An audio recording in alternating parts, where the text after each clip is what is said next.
Welcome to Advanced Dual Health and Life Coach Certification. Today we're going to jump into the happiness coaching modules, specifically happiness and the science of play. Let's start with an introduction.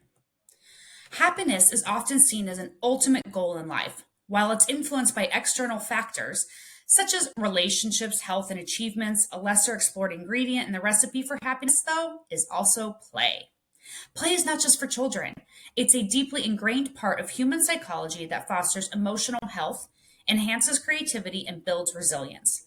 The science of play highlights its critical role in reducing stress, improving relationships, and unlocking problem-solving abilities. Let's jump into some key points. The science of play and emotional health. How play affects the brain. Play stimulates the prefrontal cortex, which is responsible for decision-making, emotional regulation, and creativity. It generates dopamine, which boosts feeling of pleasure and reward, oxytocin, which strengthens social bonds and trust during play with others, and endorphins, which reduces pain and stress, leading to a state of relaxation. For example, laughter during a group activity like charades releases endorphins, reducing stress and strengthening connections with others. Play as a stress relief tool. Research shows that engaging in leisure activities can lower cortisol levels, the stress hormone, alleviate symptoms of anxiety and depression, and promote mindfulness by grounding participants in the present moment. Take a look at the emotional health visual on the right. Case study. A client juggling a high-stress career integrated 15 minutes of playful activities, in other words, solving puzzles, into their daily routine, resulting in an improved mood and better decision-making. Play fosters resilience. Resilience is the ability to bounce back from setbacks and is closely tied to play. Playful strategies help us reframe challenges as opportunities for growth. For example, a client who struggles with failure can learn problem-solving through puzzle-based games that encourage persistence and flexible thinking. Examples of adult play: physical play, dancing, yoga, sports; cognitive play, Sudoku, trivia, or creative writing; social play, team building games, or role-playing with friends. By tapping into different forms of play, clients can tailor activities to their personalities and goals. How play enhances creativity. It stimulates divergent thinking. Play encourages divergent thinking, the ability to generate multiple solutions into a problem. Unlike the linear thought processes that dominate many adult lives, play shifts individuals to our expansive, out-of-the-box thinking. Let's look at an advanced tool, creative problem-solving exercise. The what if game. Explore hypothetical scenarios to stimulate imagination. For example, what if gravity stopped working for a day? How would you adapt your business?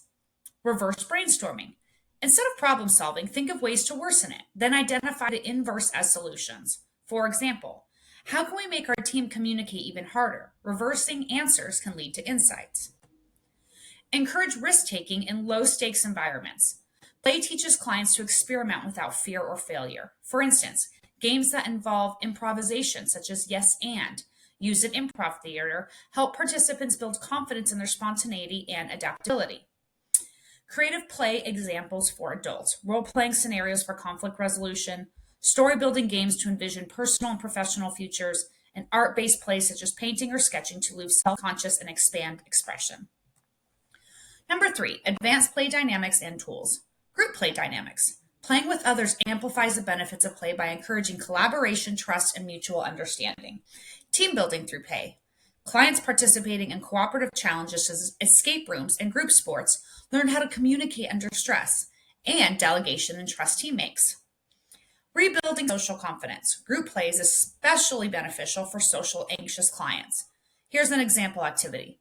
Set up a small group charades where every participant contributes every idea without judgment. The gamification of goals. Gamification involves applying game mechanics like rewards, progress tracking, and completion to non-game activities. Take a look at this diagram on the right. You'll see system dynamics in games and how every piece is interwoven, from system dynamics, interactives with systems, definition of games. Take a moment to review.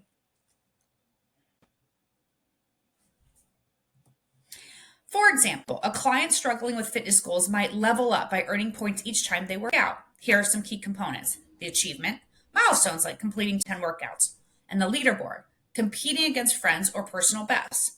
Gamification taps into the brain's reward system, making mundane tasks engaging and motivating. Play breaks for focus. Short, playful interludes during work or goal setting improve attention spans and reduce burnout. For example, a 5-minute juggling session to recharge mental energy while solving a difficult project at work. Number 4, client applications. Step 1, assess the client's relationship with play. Many adults lose touch with playfulness due to social pressures or responsibility. Start by exploring what activities did they enjoy when they were children? Do they associate play with guilt or productivity concerns? Ask clients to list 3 playful activities that intrigue them, regardless of skill. Step 2, integrate play purposefully. Help clients consciously incorporate playful activities into their routines. Here's a playful meeting. Suggest adding an icebreaker game to work meetings for team bonding. Relational play. Encourage couples therapy to revisit fun shared activities like board games or cooking challenges. Daily scheduled example. Dedicate 20 minutes each day to a playful hobby such as photography or running obstacle courses with a friend. Step 3, encourage social play. Guide clients to engage in playful group settings. For instance, the sports league, local trivia nights, or game cafes. Social benefits really help individuals who feel disconnected or lonely by fostering feelings of belonging. Step 4, use play for problem solving. Coaches can guide clients in useful play techniques to address real-life challenges. Here's an exercise. Translate a personal challenge into a game, like analogies. If a client views their long-standing habit of procrastination as a boss battle in a game, they might experience renewed motivation to overcome it creatively. Here are some real-life success stories, from dread to delight. A client who hated their workout routine gamified it by setting missions and attaching rewards for every milestone met. Within 2 months, they doubled their gym attendance while enjoying the process. Team synergy. A team building workshop led by a coach included Lego-based creative activities and exercises. This shifted a previously combative group culture towards a mutual trust and idea sharing. Number 5, sustaining the joy of play. Coaches must ensure clients retain a long-term commitment to play. Introduce reflection questions. Guide clients to identify how they feel after incorporating play in their lives. What energizes you most in this activity? How does this activity reduce stress and add joy? Redesign play strategies. Encourage clients to revisit and recustomize playful routines every quarter to help them fresh and engaging. The best judge of the course. Play as an intervention tool is coaching is much like composing a symphony. Each playful activity adds rhythm and energy to the larger composition of a client's life.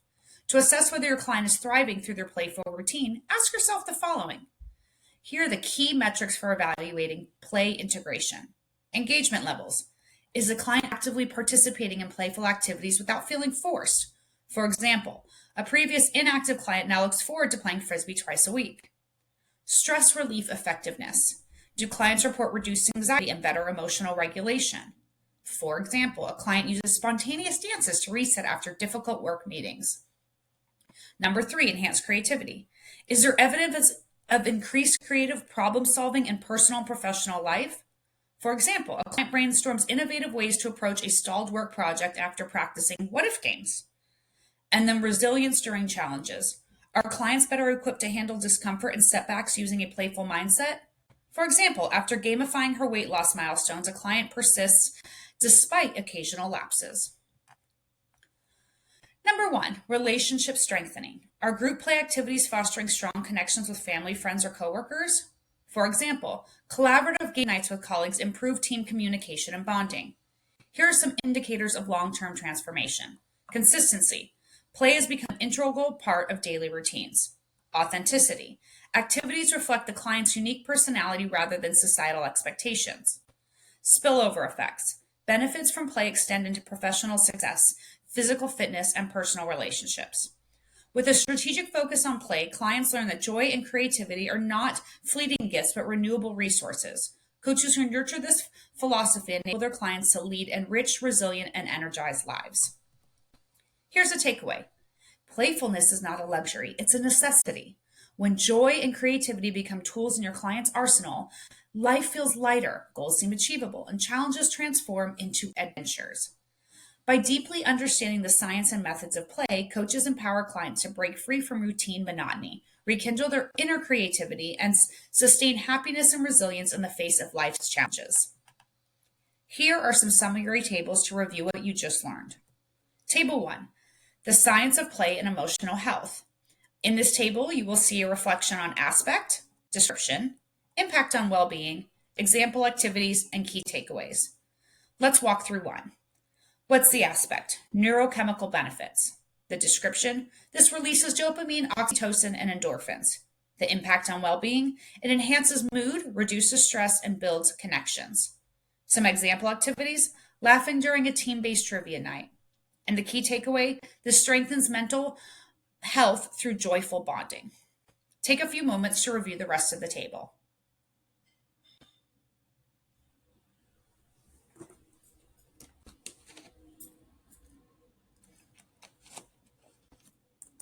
Table number 2, creative play techniques for coaching. Here you will see the technique, the definition, the purpose, example activity, and overcome. Let's walk through one. Technique, as you remember, reverse brainstorming. The definition, solving problems by first escalating negative outcomes. The purpose, this helps identify challenges and reversals. Example activity, how can you make your procrastination even worse? Outcome, increase self-awareness and clarity. Take a few moments to review the rest of the table.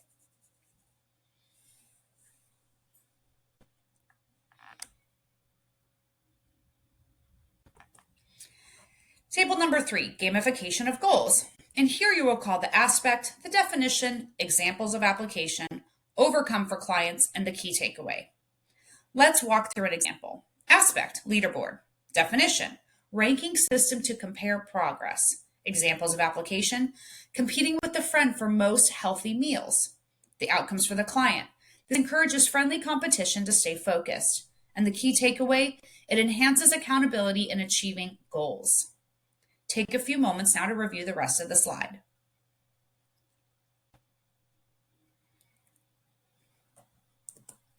Table 4, group play dynamics. Here you will see the dynamic, the definition, the impact on group cohesion, the example, and the key benefit. Let's walk through an example. The dynamic, healthy competition. Definition, gentle rivalry to drive motivation. Impact on group cohesion, this improves performance and sharpens focus. For example, dividing clients into teams for trivia matches. And the key benefit, enhances energy without destructive rivalry. Take a few moments to review the rest of the table.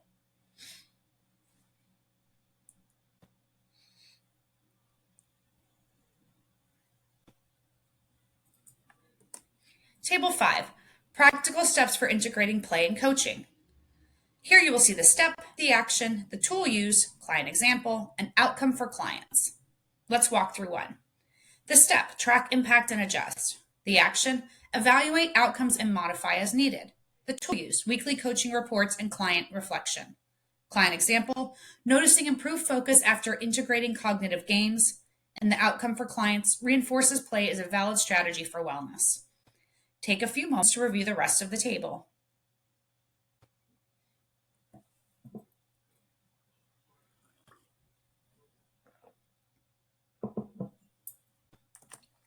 Here are some multiple choice questions to test what you've learned. Question 1. Which of the following is a proven effect of play on the brain? A. It activates areas that promote fear and anxiety. B. It reduces dopamine production, decreasing motivation. C. It stimulates the prefrontal cortex, enhancing creativity and emotional regulation.